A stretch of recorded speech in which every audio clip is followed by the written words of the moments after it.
আব্দুর রাজ্জাক প্রায় 3 কোটি 3.5 কোটি যে জনগণ আছে তাদেরই একজন প্রতিনিধি বলতে পারেন। তো এই মোটামুটি সংক্ষিপ্ত পরিচয়। আমার কথা হচ্ছে আজকে যে বিষয়টি নিয়ে এখানে আমরা আলোচনায় বসেছি, এটির যদি আমরা মূলে হাত না দিই, আসল জায়গায় যদি হাত না দিই, তাহলে এটিকে সমাধান করা সম্ভব নয়।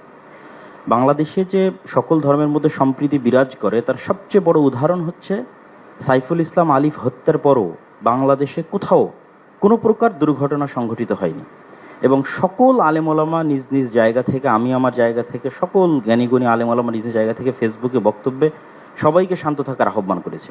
সুতরাং আমাদের দেশে সাম্প্রদায়িক সম্প্রীতি আছে, কথা শতভাগ সত্য। তারপরও আমাদেরকে বসতে হচ্ছে কেন? ওই জায়গায় আমাদের হাত দিতে হবে। আমরা আসলে ভূ রাজনৈতিক আন্তর্জাতিক রাজনীতির শিকারে পরিণত হয়েছি। এই জায়গায় যদি আমরা সমাধান করতে চাই, তাহলে আমাদেরকে লক্ষ্য রাখতে হবে বড়। লক্ষ্য বড় রাখলে স্যার আপনার জন্য এটি সমাধান করা সুবিধা হবে।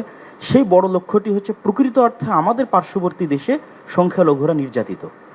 পৃথিবীর ইতিহাসে কোথাও এখন পর্যন্ত কোনো ইবাদতখানা এভাবে ভাঙ্গা হয়নি যেভাবে আগামী 6 নভেম্বর শুক্রবারের দিন বাবরি মসজিদ আজ থেকে 50 বছর পূর্বে ভাঙ্গা হয়েছে। পুলিশ হেফাজতে যেভাবে মুসলিমদের হত্যা করা হয়েছে, মুসলিম এমপিকে, রানিং এমপিকে, এভাবে কোথাও হয়নি। এরকম আরও অসংখ্য ঘটনা আছে যেটা আমাদের পার্শ্ববর্তী দেশে প্রকৃত অর্থে সংখ্যালঘুরা নির্যাতিত।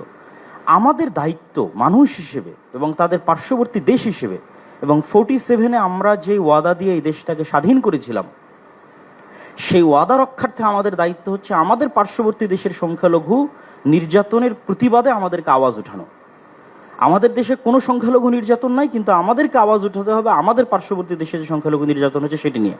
এই জন্য আমি আহ্বান জানাবো আমাদের মাননীয় প্রধান উপদেষ্টার প্রতি যে তিনি যেন এই বিষয়টির প্রতি দৃষ্টি দেন এবং সবাই আপনার সাথে আছে। গতকাল রাজনৈতিক দলগুলোকে দেখেছেন, আজকে ধর্মীয় নেতাদের দেখছেন, সকলেই আপনার সাথে আছে এবং আপনার হাতকে মজবুত করার জন্য দেশে যে জাতিগত ঐক্য তৈরি হয়েছে এটিকে আপনি সাহস হিসেবে ধরে নিন।